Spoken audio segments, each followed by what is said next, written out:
மாவட்டம் ஆழ்வார் திருநகரி அருள்மிகு ஆதிநாதர் திருக்கோவிலில் மாசி 10ஆம் நாள் திருநாள் ஸ்ரீதேவி, பூதேவி, நீலாதேவி ஆகிய தேவிகளுடன் சுவாமி பொலிந்து நின்ற பிரான் தெப்பத் திருவிழா வெகு விமரிசையாக நடைபெற்றது.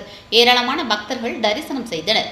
தூத்துக்குடி மாவட்டம் தாமிரபரணி நதிக்கரையில் 108 திவ்ய தேசங்களில் ஒன்றானதும் நவ திருப்பதிகளில் குருவுக்கு அதிபதியாகவும் ஆழ்வார் திருநகரி அருள்மிகு ஆதிநாதர் திருக்கோவில் விளங்குகிறது. இத்திருத்தலத்தில்தான் சுவாமி நம்மாழ்வார் திரு அவதாரம் செய்தார்.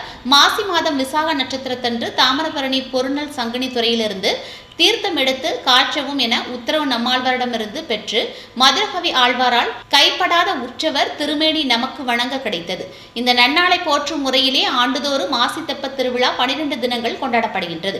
கடந்த 9 தினங்களாக சுவாமி நம்மாழ்வார் பல்வேறு வாகனங்களில் வீதி உலா கண்டருளினார்.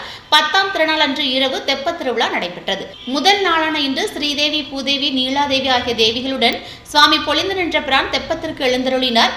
தெப்பத்திற்கு எழுந்தருளிய பெருமாள் தாயாருக்கு கற்பூர ஆரத்தி காண்பிக்கப்பட்டது. தெப்பம் 3 முறை வலம் வந்தது. ஆழ்வார் திருநகரி எம்பெருமானார் ஜி.எஸ். சுவாமிகள் மற்றும் ஆச்சாரிய புருஷர்கள் கலந்து கொண்டனர். பிரபந்த பாடல்கள் பாடினர். ஆழ்வார் ஆச்சாரியர்கள் தெப்போற்சவம் நடைபெறுகின்றது. திருவிழா ஏற்பாடுகளை நிர்வாக அதிகாரி தலைமையில் கோவில் நிர்வாகத்தினர் மற்றும் ஊர் பொதுமக்கள் சிறப்பாக செய்திருந்தனர்.